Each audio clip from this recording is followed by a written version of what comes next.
Salam dan bahagia. Perkenalkan, nama saya Maria Krista Avianta, kelas MIPA 2, mahasiswa PPG Prajabatan Universitas Nusa Cendana. Pada kesempatan ini, saya akan mempresentasikan pameran perayaan akhir perkuliahan. Pameran ini memuat program pembelajaran yang sudah dilaksanakan, dievaluasi, dan juga sudah direfleksikan pada saat kami melakukan PPL di SMA Negeri 3 Kupang. Hal yang ditampilkan pada pameran ini yaitu yang pertama, desain hasil asesmen yang didesain. Yang kedua, hasil asesmen profil siswa yang ditangani. Yang ketiga, RPP yang dibuat. Yang keempat, output yang terjadi di lapangan. Yang kelima, hal yang dipelajari dari proses ini. Yang terakhir, tips yang dapat diberikan kepada masyarakat apabila menemukan peserta didik yang memiliki karakteristik tersebut. Yang pertama, desain hasil asesmen yang didesain. Hal pertama yang kami lakukan sebelum merancang RPP atau lesson plan adalah melakukan asesmen diagnostik. Nah, tujuan dari asesmen diagnostik ini sendiri adalah untuk mengetahui karakteristik dari peserta didik. Nah, setelah kita melakukan asesmen diagnostik, maka kita dapat merancang RPP atau lesson plan atau modul ajar berdasarkan karakteristik dari peserta didik tersebut. Nah, berikut adalah desain asesmen diagnostik yang kami desain.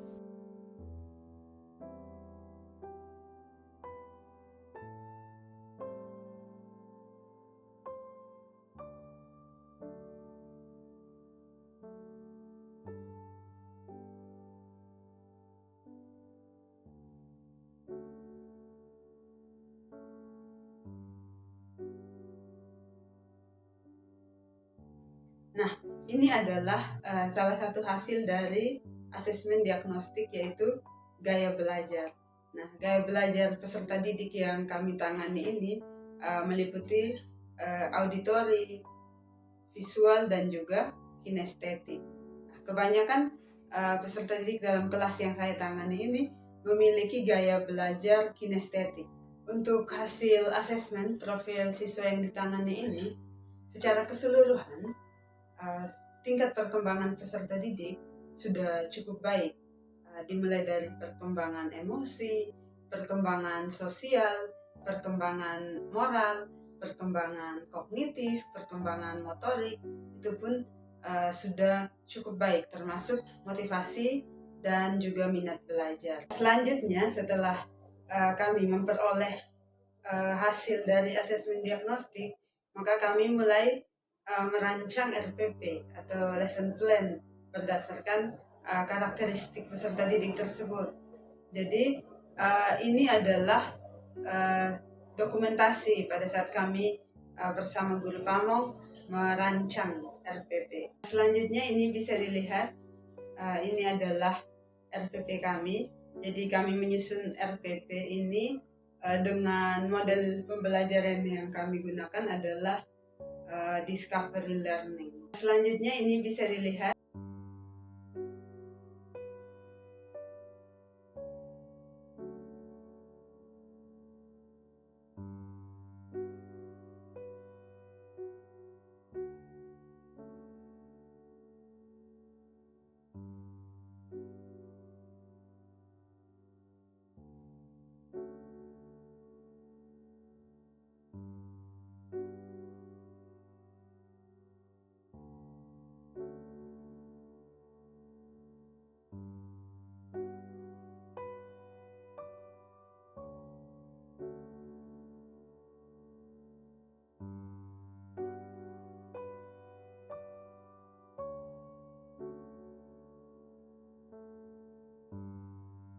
selanjutnya ini adalah bahan ajar, yaitu materinya adalah induksi elektromagnetik, yang submateri pokoknya adalah hukum Faraday dan juga hukum Lenz. Berikutnya adalah alat evaluasi atau penilaian.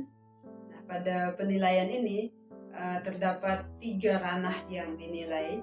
Jadi ada afektif, psikomotorik, dan juga kognitif. Untuk penilaian sikap dan penilaian psikomotorik, kami menggunakan lembar observasi. Jadi sudah ada rubrik penilaiannya yang bisa dilihat di situ. Sedangkan untuk penilaian kognitif itu kami menggunakan tes tertulis, sudah ada soal dan juga kunci jawaban dan juga bobot skor.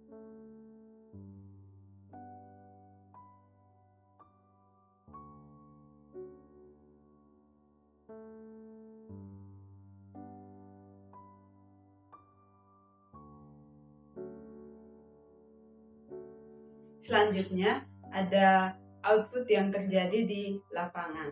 Yang pertama, peserta didik menjadi lebih aktif dan antusias dalam mengikuti proses pembelajaran. Yang kedua, melalui kegiatan diskusi, peserta didik dapat memahami materi yang dipelajari. Yang ketiga, melalui kegiatan diskusi juga, peserta didik dapat meningkatkan kemampuan bekerja sama. Dan yang terakhir, melalui kegiatan refleksi, peserta didik mengungkapkan perasaan senangnya dalam mengikuti pembelajaran. Selanjutnya, hal yang dipelajari dari rangkaian proses ini adalah yang pertama, proses pembelajaran yang aman, nyaman, dan menyenangkan akan tercipta apabila guru sebagai penyelenggara aktivitas belajar ini mampu untuk mengelola kelas dengan baik dan juga memperhatikan kebutuhan dari peserta didik. Yang kedua, di setiap akhir pembelajaran perlu dilakukan tes untuk mengetahui ketercapaian peserta didik terhadap tujuan pembelajaran. Tips yang dapat diberikan kepada masyarakat luas jika berhadapan dengan peserta didik yang memiliki karakteristik tersebut, maka hal yang pertama kali harus dilakukan adalah melakukan asesmen diagnostik terlebih dahulu, sehingga kita dapat mengetahui tingkat capaian dan juga karakteristik dari peserta didik tersebut.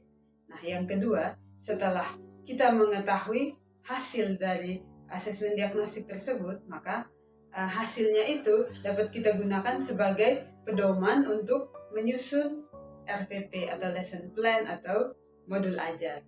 Nah, yang ketiga, pemilihan model dan metode pembelajaran pun harus disesuaikan dengan kebutuhan peserta didiknya. Jadi model atau strategi atau teknik pembelajaran yang digunakan itu harus mengakomodir semua kebutuhan dari peserta didik.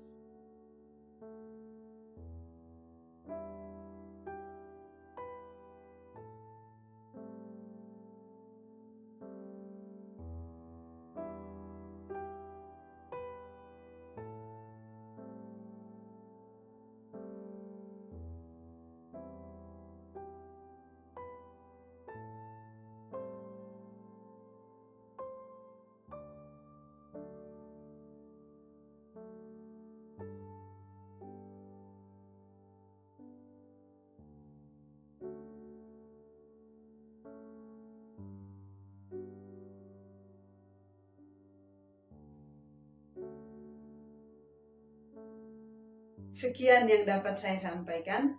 Terima kasih dan sampai jumpa.